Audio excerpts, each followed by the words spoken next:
Hello ನಮಸ್ಕಾರ ಎಲ್ಲರಿಗೂ. ಪಿಂಚಣಿದಾರರೆಲ್ಲರೂ ಕೂಡ ಫೆಬ್ರವರಿ 1ನೇ ತಾರೀಕಿಂದ ಒಂದು ಭರ್ಜರಿ ಗುಡ್ ನ್ಯೂಸ್ ಅಂತಲೇ ಹೇಳ್ಬೋದು. ಅದರಲ್ಲೂ ಮುಖ್ಯವಾಗಿ ಹಿರಿಯ ನಾಗರಿಕರ ಪಿಂಚಣಿ ಹಣವನ್ನು ಯಾರು ಪಡ್ಕೊಳ್ತಾ ಇದ್ರಿ, ಅಂದರೆ ವೃದ್ಧಾಪ್ಯ ಪಿಂಚಣಿ ಹಣವನ್ನು ಯಾರು ಪಡ್ಕೊಳ್ತಾ ಇದ್ರಿ, ಜೊತೆಗೆ ಸಂಧ್ಯಾ ಸುರಕ್ಷಾ ಪಿಂಚಣಿ ಹಣವನ್ನು ಯಾರು ಪಡ್ಕೊಳ್ತಾ ಇದ್ರಿ, ಅದ್ರ ಜೊತೆ 60 ವರ್ಷದ ಮೇಲ್ಪಟ್ಟು ಯಾವ್ಯಾವ ರೀತಿಯ ಪಿಂಚಣಿದಾರರೆಲ್ಲರೂ ಕೂಡ ಸರ್ಕಾರದ ಕಡೆಯಿಂದ ಒಂದು ಭರ್ಜರಿ ಗುಡ್ ನ್ಯೂಸ್ ಅಂತಲೇ ಹೇಳ್ಬೋದು. ಇದು ಬಂದ್ಬಿಟ್ಟು ಹಿರಿಯ ನಾಗರಿಕರಿಗೆ ಮಾತ್ರ, 60 ವರ್ಷ ಮೇಲ್ಪಟ್ಟವರಿಗೆ ಮಾತ್ರ ಅಂತೇಳಿ ತಿಳಿಸ್ತಾ ಇದ್ದಾರೆ. ಸೊ ಅಂಥವರೆಲ್ಲರೂ ಕೂಡ ಈಗೇನು ನೀವು ಪಿಂಚಣಿ ಹಣವನ್ನು ಪಡ್ಕೊಳ್ತಾ ಇದ್ರಿ ಅಂಥವ್ರಿಗೆ ಈಗ 55,000 ರೂಪಾಯಿ ಪಿಂಚಣಿ ಹಣ ಜಮೆ ಆಗ್ತಾ ಇದೆ ಅಂತೇಳಿ ತಿಳಿಸ್ತಾ ಇದ್ದಾರೆ.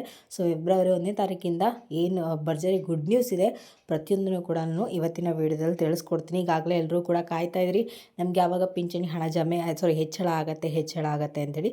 ಸೊ ಹಿರಿಯ ನಾಗರಿಕರೆಲ್ಲರೂ ಕೂಡ ಸರ್ಕಾರದ ಕಡೆಯಿಂದ ಭರ್ಜರಿ ಗುಡ್ ನ್ಯೂಸ್ ಸಿಕ್ಕಿದೆ. ಅದು 5,000 ರೂಪಾಯಿ ಪಿಂಚಣಿ ಹಣ ಹೆಚ್ಚಳ ಆಗ್ತಿದೆ.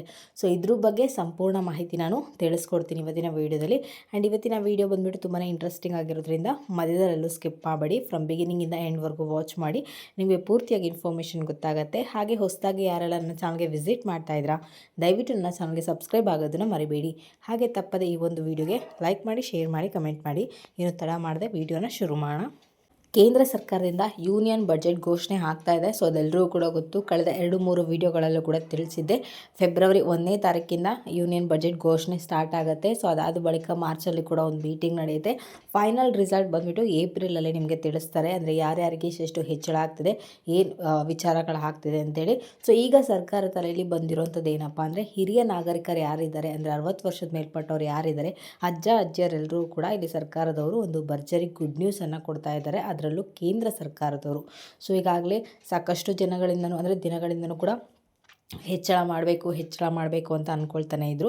ಅದರಲ್ಲೂ ಏನು ಆಗಸ್ಟ್ 21ನೇ ತಾರೀಕು ವಿಶ್ವ ಹಿರಿಯ ನಾಗರಿಕರ ದಿನಾಚರಣೆದಂದು ಹಿರಿಯರಿಗೆ ಪಿಂಚಣಿ ಹಣವನ್ನು ಹೆಚ್ಚಳ ಮಾಡಬೇಕು ಅಂತ ಅಂದ್ಕೊಂಡ್ರು. ಬಟ್ ಆಗ್ತಾನೇ ಇರಲಿಲ್ಲ. ಅದು ಅಲ್ಲಿವರೆಗೂ ಕೂಡ ಹೇಳಿದಾಗಿಂದ ಸ್ವತಃ ಸಿದ್ದರಾಮಯ್ಯ ಸರ್ ಅವರೇ ಒಂದು ಸಭೆಯಲ್ಲಿ ಹೇಳಿರುವಂಥದ್ದು. ಸೊ ಅಲ್ಲಿವರೆಗೂ ಕೂಡ ಸಾಕಷ್ಟು ಜನ ಕಾಯ್ತಾನೇ ಇದ್ದರು.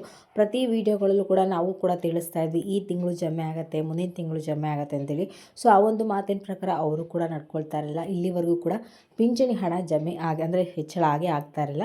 ಬಟ್ ಈಗ ಕೇಂದ್ರ ಸರ್ಕಾರದ ಯೂನಿಯನ್ ಬಜೆಟಲ್ಲಿ ಇವರೆಲ್ಲರೂ, ಅಂದರೆ ಸಾಕಷ್ಟು ಜನ ಕಮೆಂಟ್ಗಳು ಹೇಳ್ತಾ ಇರ್ತಾರೆ, ನಾವು ಪ್ರತಿ ಬಾರಿ ಹೇಳ್ತಾ ಇರ್ತೀವಿ ಕಮೆಂಟ್ಗಳು ಮಾಡಿ ತಿಳಿಸಿ, ಕಮೆಂಟ್ಗಳಲ್ಲಿ ತಿಳಿಸಿ ಅಂತೀವಿ. ಸೊ ನಿಮ್ಮ ಕಮೆಂಟ್ಗಳು ಕೂಡ ಸರ್ಕಾರ ನೋಡುತ್ತೆ ಆ್ಯಂಡ್ ಸರ್ಕಾರಕ್ಕೂ ಕೂಡ ಗೊತ್ತಾಗುತ್ತೆ. ಹಾಗಾಗಿಬಿಟ್ಟು ಪ್ರತಿ ಬಾರಿ ಹೇಳ್ತಾ ಇರೋಂಥದ್ದು. ಸೊ ಸಾಕಷ್ಟು ಜನ ಕಮೆಂಟ್ಗಳೇ ತಿಳಿಸ್ತಾ ಇದ್ರಿ, ಏನು ನಮಗೆ ಮಾತ್ರೆಗಳಿಗೆ ಪಿಂಚಣಿ ಹಣ ಸಾಕಾಗ್ತಾ ಇಲ್ಲ, ನಮ್ಮ ಮನೇಲಿ ನಮ್ಮ ಮಕ್ಕಳು ನಮ್ಮನ್ನು ನೋಡ್ಕೊಳ್ತಾರೆ, ನಾನು ಮತ್ತು ನನ್ನ ಹೆಂಡತಿ ಆರ್ಥಿಕ ಸ್ಥಿತಿ ಸುಧಾರಿಸ್ಕೋದಕ್ಕೆ ನಮ್ಗೆ ಇನ್ನೂ ಜಾಸ್ತಿ ಪಿಂಚಣಿ ಹಣ ಬೇಕು. ಸೊ ಸಾಕಷ್ಟು ಕಮೆಂಟ್ಗಳು ಬರ್ತಾ ಇರುತ್ತೆ. ಸೊ ಆ ಒಂದು ಕಮೆಂಟ್ಗಳು ನೋಡೋಂಥ ಸರ್ಕಾರ ಕೂಡ ಓಕೆ, ಇವರಿಗೆ ಪಿಂಚಣಿ ಹಣವನ್ನು ಹೆಚ್ಚಳವಾಗಿ ಮಾಡಬೇಕು ಅಂತೇಳಿ ಆ ಒಂದು ನಿರ್ಧಾರವನ್ನು ತಲೆಯಲ್ಲಿಟ್ಕೊಂಡು 5,000 ರೂಪಾಯಿ ಪಿಂಚಣಿ ಹಣ ಕೊಡಬೇಕು ಅಂತೇಳಿ ಸರ್ಕಾರ ನಿರ್ಧಾರ ಮಾಡಿದೆ. ಸೊ ನಿಮ್ಮಲ್ಲಿ ಯಾರಿಗಾದರೂ ಪಿಂಚಣಿ ಹಣ ಹೆಚ್ಚಳ ಬೇಕು ಅಂತಂದರೆ ದಯವಿಟ್ಟು ಕಮೆಂಟ್ಗಳಲ್ಲಿ ತಿಳಿಸಿ. ನಾನು ಪ್ರತಿ ಬಾರಿ ಕೂಡ ಹೇಳ್ತಾ ಇರ್ತೀನಿ, ಕಮೆಂಟ್ಗಳಲ್ಲಿ ತಿಳಿಸಿ ನಿಮಗೆ ಏನು ಹೆಚ್ಚಳ ಆಗಬೇಕು ಆ್ಯಂಡ್ ಎಷ್ಟು ಸಮಸ್ಯೆ ಆಗ್ತಿರೋ ಅದನ್ನು ಕಮೆಂಟ್ಗಳ ಮುಖಾಂತರ ತಿಳಿಸಿ. ಆ ಒಂದು ಕಮೆಂಟ್ ಕೂಡ ಸರ್ಕಾರಕ್ಕೆ ತಲುಪುತ್ತೆ ಆ್ಯಂಡ್ ನಿಮ್ಮ ಒಂದು ಸಮಸ್ಯೆ ಕೂಡ ಪರಿಹಾರ ಸಿಕ್ಕತ್ತೆ. ಈಗ ವಿಶ್ವ ಹಿರಿಯ ನಾಗರಿಕರಿಗೆ 5,000 ರೂಪಾಯಿ ಪಿಂಚಣಿ ಹಣವನ್ನು ಹೆಚ್ಚಳ ಮಾಡಬೇಕು ಅಂತೇಳಿ ಸರ್ಕಾರದವರು ನಿರ್ಧಾರ ಮಾಡಿದ್ದಾರೆ. ಸೊ ಅದು ಬಂದುಬಿಟ್ಟು ಫೆಬ್ರವರಿ 1ನೇ ತಾರೀಕಿಂದ ಯೂನಿಯನ್ ಬಜೆಟ್ ಘೋಷಣೆ ಆಗುತ್ತೆ. ಸೊ ಇಲ್ಲಿ ಬರೀ ಪಿಂಚಣಿ ಮಾತ್ರ ಅಲ್ಲ, ಸಾಕಷ್ಟು ಸೌಲಭ್ಯಗಳು ಕೂಡ ಆ ಒಂದು ಯೂನಿಯನ್ ಬಜೆಟಲ್ಲಿರೋದ್ರಿಂದ ಈಗ ಬರೀ ನಾನು ಪಿಂಚಣಿ ಬಗ್ಗೆ ಮಾತ್ರ ತಿಳಿಸ್ತಾ ಇರೋಂಥದ್ದು.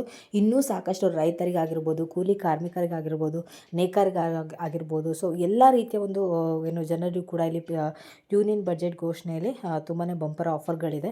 ಅದೆಲ್ಲದನ್ನು ಕೂಡ ನಾನು ಮುಂದಿನ ದಿನಗಳಲ್ಲಿ ತಿಳಿಸ್ತೀನಿ. ಸೊ ಫೆಬ್ರವರಿ 1ನೇ ತಾರೀಕಿಂದ ಪಿಂಚಣಿದಾರರೆಲ್ಲರೂ ಕೂಡ 60 ವರ್ಷದ ಮೇಲ್ಪಟ್ಟವರೆಲ್ಲರೂ ಕೂಡ 5,000 ರೂಪಾಯಿ ಪಿಂಚಣಿ ಜಮೆ ಮಾಡಬೇಕು ಅಂತ ಅಂದ್ಕೊಳ್ತಾ ಇದ್ದಾರೆ.